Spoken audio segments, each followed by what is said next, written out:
This is Troy Brewer of Experiencing Real Life, heard every single day on Bible School Radio, 91.3 KDKR Decatur, Dallas-Fort Worth, and on 91.3 KYJC Commerce. Portions of KDKR programming do not necessarily reflect the views of this station, its management, or staff. Prudent Money with Bob Brooks is sponsored by the Prudent Money Foundation on 91.3. So what are the 6 goals you need to accomplish before purchasing a home? Today we're going to take a look. Stay tuned for Prudent Money.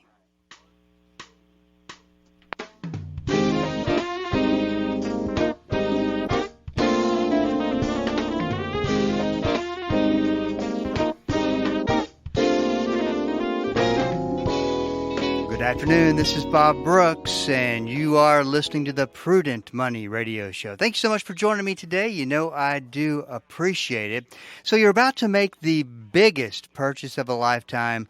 What should you accomplish ahead of time? Today, Mark Pfeiffer is here to give us some insight and talk about the 6 goals you should consider.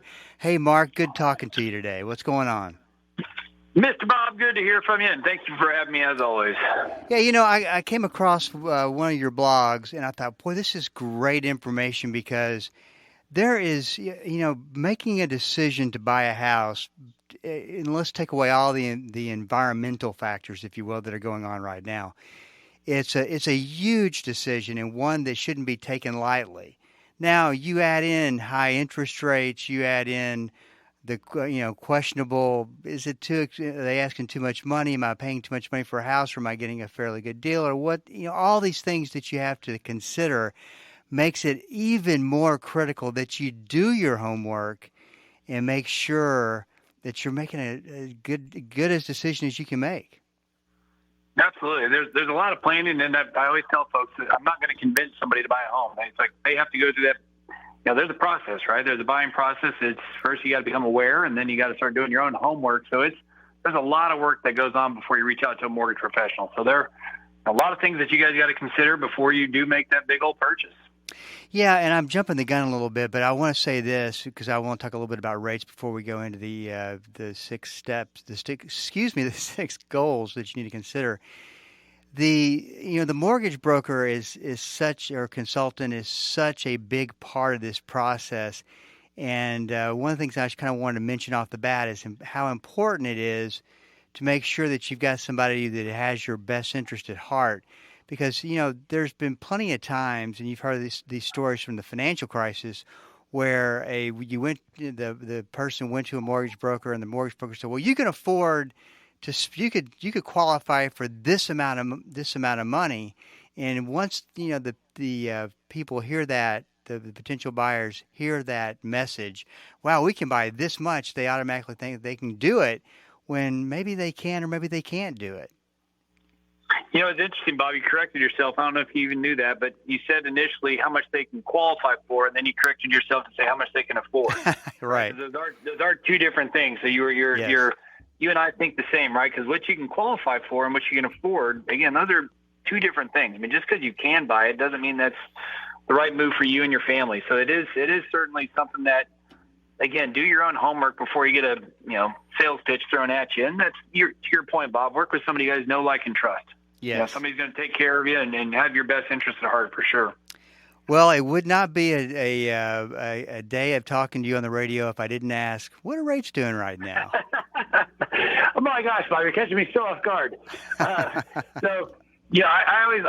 funny, Bob, anytime you ask that question, I used to say, go to FreddieMac.com. Right, and right. I still like Freddie. I still like Freddie Mac, but the reality is they've changed a little bit to where they're not showing you as much as they used to. So if you go to their website, it will say, like, as of this moment, 7.22 for a 30-year fix. So what they no longer show is they used to show you, like, what points were associated with it, like 0.6, 0.8. So I still like it. We'll still say it. It only updates on Thursdays. But I would just answer generically, you're looking at low 7s for kind of like the big picture stuff, but there are programs like FHA right now where we're back in the 6s with no points.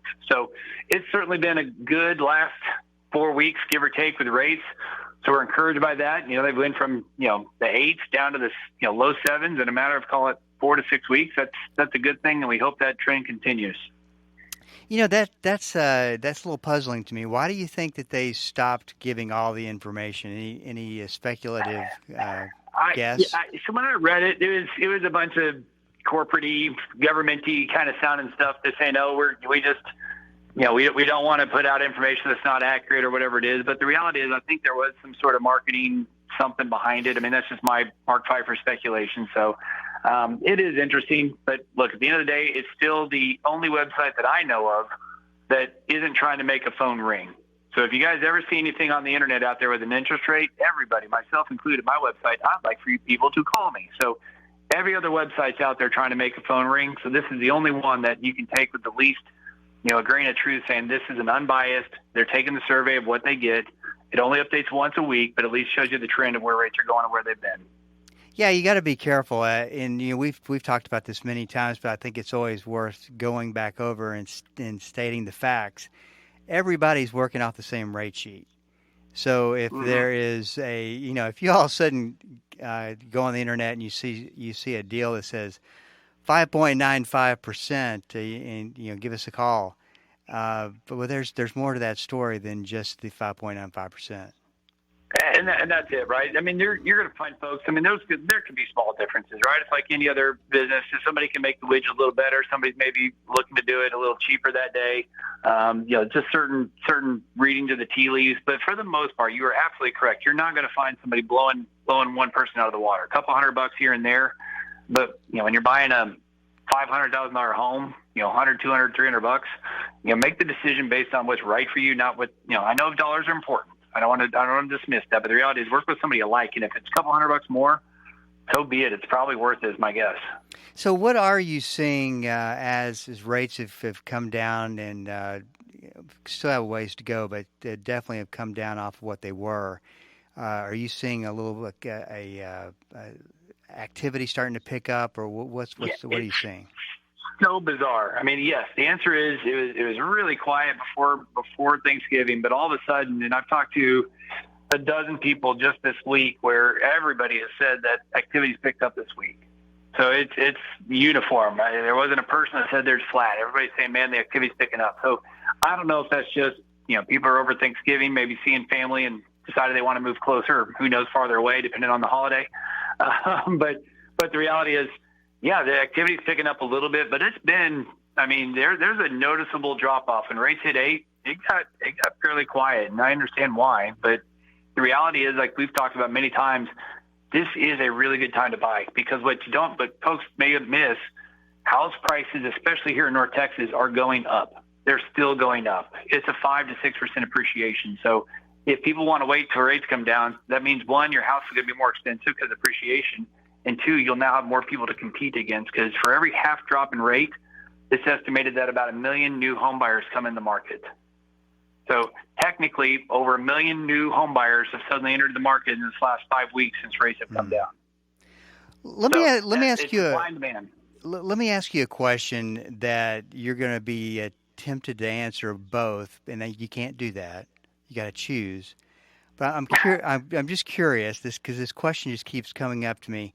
In this environment, are you seeing buyers more concerned about the asking price and maybe paying a higher price than they need to, or is it all about the interest rates? Which one is really the concern? Well, the good news, Bob, I'm not tempted to answer both. It is absolutely, without question, people are believing the rates are the impediment. Because, again, right now, it's interesting that the inventory is still super, super tight. So to some degree, and it depends on that. Neighborhoods, one neighborhood to another can certainly differ. There's no question. But I would say overall, it's a good time to buy, because if a seller is listing their home right now, it's because chances are they need and want to move. You don't list a home by accident. Right. Not in this environment either. So, yeah, you're motivated to sell. So we've seen a lot of sellers giving away concessions, helping borrowers pay for their closing costs, paying down their interest rates. So the answer is, if somebody's not buying, if there's an impetus to them doing something, it is because they just don't like the higher payment. And the part I'm trying to remind them and encourage them is, it's either two things, Bob. Rates are either going to go up or they're going to go down in the future. Pick one, right? So my question to people is, if rates are at 7 or 8 or whatever they are rates going to go higher or lower? Well, if you think they're going higher, that means this is a great time to buy, because rates are only going higher. Well, if rates are going to go down, great time to buy because there's not as much competition with buyers. Buy it and then refinance later. So the cost of a refi could be zero, by the way, but the cost of a refi, let's say it's on average $3,000 or $4,000 or whatever it's going to be. Again, 5% on a $500,000 home means that your home next year is going to cost you $525,000. That's $25,000 extra to buy the exact same home today. So again, if folks buy today, there's less competition. You get the seller helping you out with some closing costs. It is the time to buy, and people think that's self-serving, but I'm just saying if you're in the market, this is a great time to buy. So you just said something really interesting. The sellers are willing to help with the closing costs or help with some points. I don't want to be a Captain Obvious here. Does that mean they cut the price by a certain amount, or they actually make a payment or something for it? A little bit of both, right? So you can structure it different ways. So I'll give it to you from let's say the builder community, like the new home sales. Right. If the builders, because think about this. This is also a great time to buy. It's the end of the year, which is the end of a quarter. For some builders, it's the end of their financial year, and they may be willing to make a deal. I remember last year at this time, one builder said, if you don't close by 12/31, the price goes up. Like they were just trying to make the deal to hit their numbers as a publicly traded builder, and they're saying, we'll pay literally, Bob, $30,000, right, to help you out. So maybe that wipes out all your closing costs, and then you got all this extra money, and you can use it to either reduce your price or use it to buy down your interest rate. You can do a 2-1 temporary buy down. There's a lot of things, and that's why it's so important to just work with a good mortgage professional. It's going to help you determine which one you want to do, because those temporary buy downs, and I know that's not the topic for the day, but those are really cool because the buyer can use that money to then pay for a refinance later. So there's a lot of cool options out there. But yeah, again, I know it sounds self-serving. I raise my hand and say, I understand what I sound like, but the reality is if somebody's in the market for a new home, it is a good time to buy. I know rates are terrible. I don't like them either. I wish they were back in the threes, but the fact is, it is a good time to buy if you're in the market for a new home. This is Bob Brooks. You are listening to the Prudent Money Radio Show. If you want more information on Mark, mortgagemark.com is where you go. Let's talk. This something jumped out at me on this list of things for people to consider as goals before they purchase a house. And the one thing that jumped off the page to me is there's a couple of these line items that are just, if I'm interpreting this right, are really non-starters. I mean, if you can't, for instance, the income to debt ratio. If you don't hit a certain level, I mean, they're not gonna write the note. Is that accurate? Likely. I mean, it's most likely. There's investment property programs out there, but yes, for a homeowner to buy a home, to live in the home, you need to make sure you can qualify. Now, it's interesting to me. To get qualified means to call a guy or gal like me, right, to help run all those numbers. But to do, to play at home, so to speak, the home version. I think the first thing you got to do is just do your own budget. I don't care. It can be as detailed or as just outlined as you want, but just know kind of ballpark what your tolerance is for what you want to spend. And in my experience, Bob, especially after mortgage meltdowns, I remember back in the day, you and I, back in 06, 07, 08, you and I were just lamenting about how people would come in and exactly what you said earlier on the program, how much can I qualify for? Well, that most of the time, I'd say 8 times out of 10 in today's market, people come in saying, I want to pay no more than X. And in most cases, that X is realistic and within their budget. So I think the first thing you do is just take a look at your own financials. And again, don't let somebody else tell you what you want to spend. Tell them, I want this. This is my threshold. There's a desired and there's a, hey, no more than this, right? Everybody wants lower. But there's a point where they will say, hey, cry uncle, and that's the piece. So I think the very first thing is just kind of run some rough numbers and get your budget. So let's talk a little bit about savings, and this is obviously a sign of can be a sign of stability, of strength, something that a lender wants to see. And savings can be a lot of things. I mean, you could have $100,000 in savings, but 95 of that's going towards a down payment. Probably not what a lender wants to see, or maybe it's not that big of a deal. But what are some of the combinations of savings scenarios that a lender might look at and go, well, that's kind of a red flag?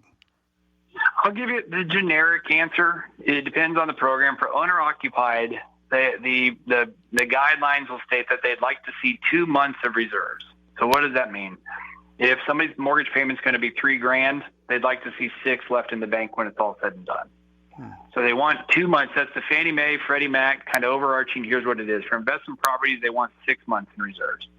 My personal opinion, is again, it depends on, to your point, Bob, if you got, you got a lot of money coming in the door, but you got a lot of other debt besides the house taking it away. What's your cash flow? How much goes in the bank? How much can you save? Because I don't mind if somebody parts with all their money if they have the ability to put it back pretty quick. If somebody says, okay, I'm going to go down to 6, if I got $20,000, I go down to 6, but they can put away $2,000 extra every month on top of their mortgage payment. Cool.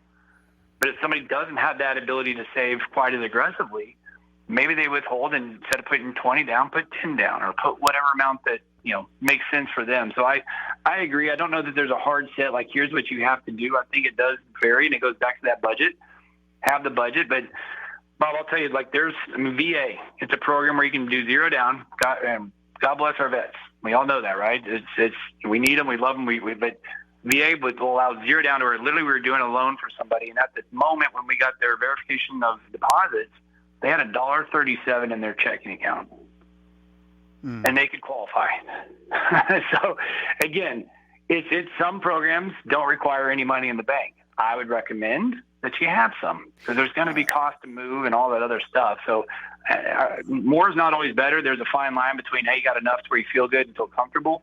But I'd say generically speaking, between 2 and 6 months is kind of where mortgage guidelines are. And I think, again, it depends on your scenario. So, we've done radio interviews for a long time and talked a lot about the financial crisis, and there were lenders with these special programs that were not really doing the buyer any favors. Are we seeing a shift back to that? There are, except it's more for investment properties. So a lot of those, funky programs, again, there's no debt ratios, meaning like, or DSCR is what they call it, debt service. As long as the house can, the rent can cover the mortgage, they'll do it. So those aren't here, but the difference is they require, higher credit scores, like really good credit scores. They require big down payments, 20% minimum, maybe up to 25 or 30.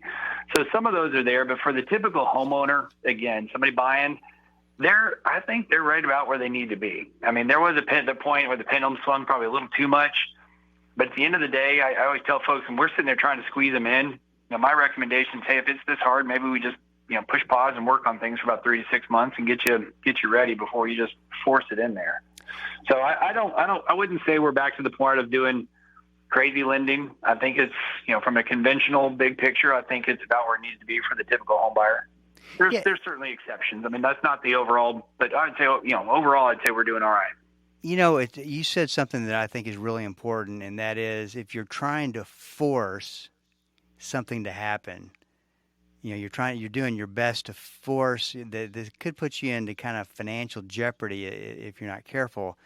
Maybe it's time to back off and improve the financials, improve the savings, and to make sure that you're in better shape.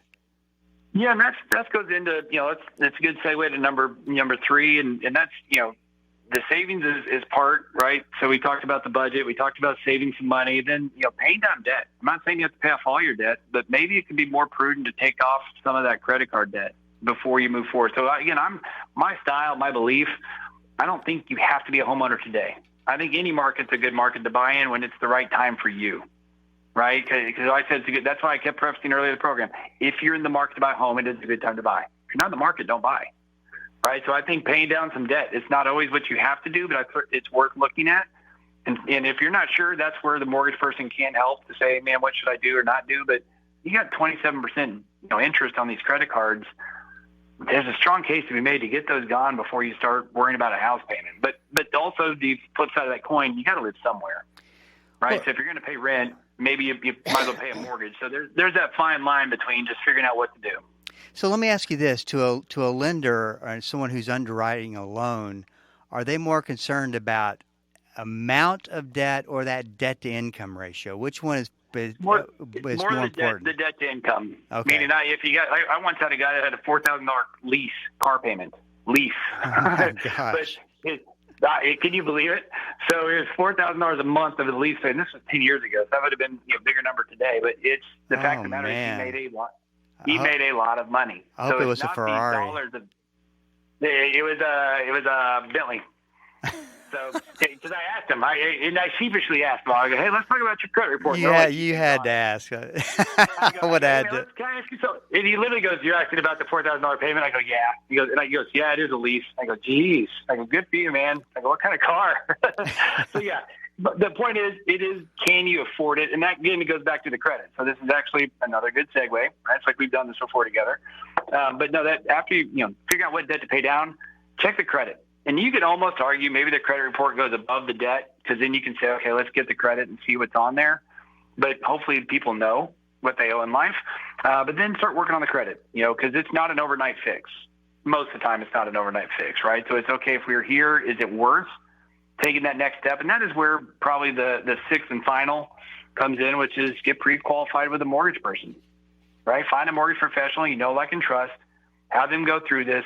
And this is the other part I would say. Despite the fact that I just said all these things, like prepare before you talk to a mortgage person, that everything I just said can be that can be something done over the weekend. I don't need you guys sitting there struggling at home to do this all by yourselves. I mean, get it kind of in mind, get your mental check of what you want to do, and determine what house you want or need. So, for example, mid-20s, newly married, kids are way off in the distance, right? And they want to be married for 5-6 years for that kids, and then even then, school district's not a problem. Well, the house they're going to look to buy is probably not their forever home, and that's okay. So figure out what you want, or maybe it is, right? So maybe they're newly married and they're later in life, and this is the home that the kids and all that's going to be growing, or they're moving right next to mom and dad, or whatever. Determine what you guys want, because that's going to determine how much you want to qualify for. Because there are times I do advocate, there are instances in life where it's okay to stretch, to push those debt ratios, not to break the bank, because again, the mortgage guidelines won't let you.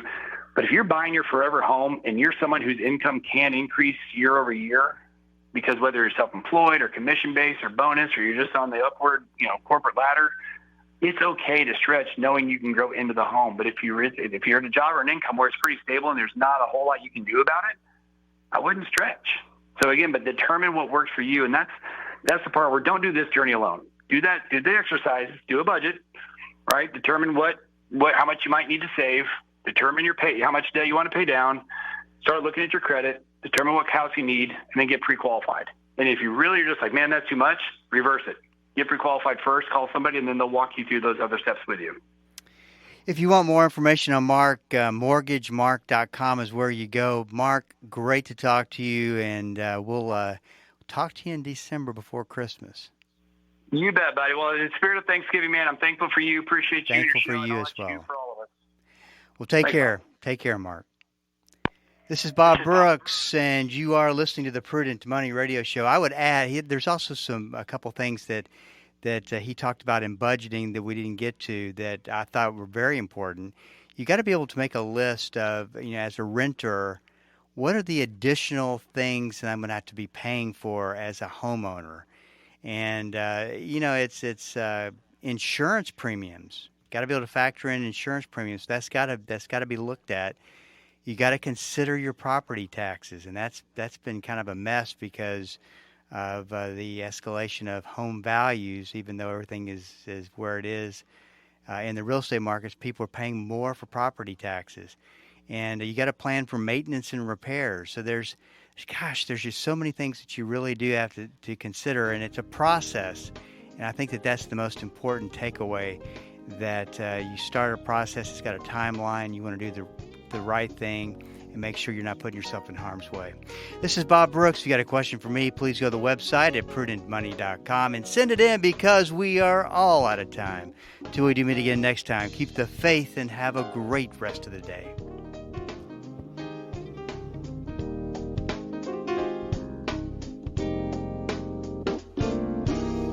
That's all the time we have for today. Questions or comments for Bob, or to find out more great information like what you've just heard, visit www.prudentmoney.com. Be sure to join Bob Brooks again for the next edition of Prudent Money.